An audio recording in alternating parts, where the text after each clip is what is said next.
ಮಾದಕ ವ್ಯಸನದ ಅಮಲಿನಲ್ಲಿ ಹೆತ್ತ ತಾಯಿಯನ್ನೇ ಕಟುಕನಂತೆ ಕೊಂದ ಮಗ.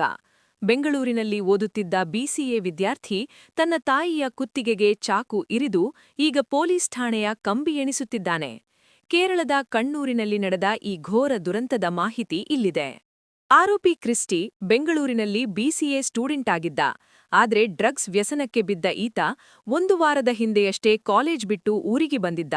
ಅಮ್ಮ ಗೀತಮ್ಮ ಮಗನ ಚಟವನ್ನು ಬಿಡಿಸಲು ಪ್ರಯತ್ನಿಸುತ್ತಿದ್ದರು. ಇದೇ ವಿಚಾರಕ್ಕೆ ಪ್ರತಿದಿನ ಮನೆಯಲ್ಲಿ ಜಗಳ ನಡೆಯುತ್ತಿತ್ತು.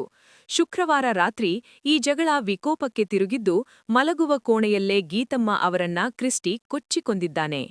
ಗೀತಮ್ಮ ಅವರು ಬರೀ ಬ್ಯೂಟಿ ಪಾರ್ಲರ್ ನಡೆಸುತ್ತಿರಲಿಲ್ಲ, ಅವರು ಒಬ್ಬ ಸಾರ್ವಜನಿಕ ಕಾರ್ಯಕರ್ತೆ ಕೂಡ ಆಗಿದ್ದರು. ಆದ್ರೆ ಮನೆ ಒಳಗಿನ ಸೈತಾನನನ್ನ ಗುರುತಿಸೋಕೆ ಅವರಿಗೆ ಸಾಧ್ಯವಾಗಲೇ ಇಲ್ಲ. ಅಜ್ಜಿ ಕಣ್ಮುಂದೆಯೇ ಮಗಳು ಹೆಣವಾಗಿದ್ದರು. ಕೃತ್ಯದ ನಂತರ ಕ್ರಿಸ್ಟಿ ಪಕ್ಕದ ಮನೆಯವರ ಬೈಕ್ ಏರಿ ನೇರವಾಗಿ ಪೊಲೀಸ್ ಠಾಣೆಗೆ ಹೋಗಿ ಶರಣಾಗಿದ್ದಾನೆ. ಡ್ರಗ್ಸ್ ಎಂಬ ಮಹಾಮಾರಿ ಒಬ್ಬ ಮಗನನ್ನ ಹೇಗೆ ಕೊಲೆಗಾರನನ್ನಾಗಿ ಮಾಡಿತು ಅನ್ನೋದಕ್ಕೆ ಈ ಘಟನೆಯೇ ಸಾಕ್ಷಿ. ಮಾದಕ ವ್ಯಸನ ಇಡೀ ಸಮಾಜವನ್ನೇ ಹಾಳು ಮಾಡ್ತಿದೆ. ಇಂತಹ ಯುವಕರನ್ನ ಸರಿಪಡಿಸೋದು ಹೇಗೆ? ನಿಮ್ಮ ಅಭಿಪ್ರಾಯವನ್ನ ಕಮೆಂಟ್ ಮಾಡಿ.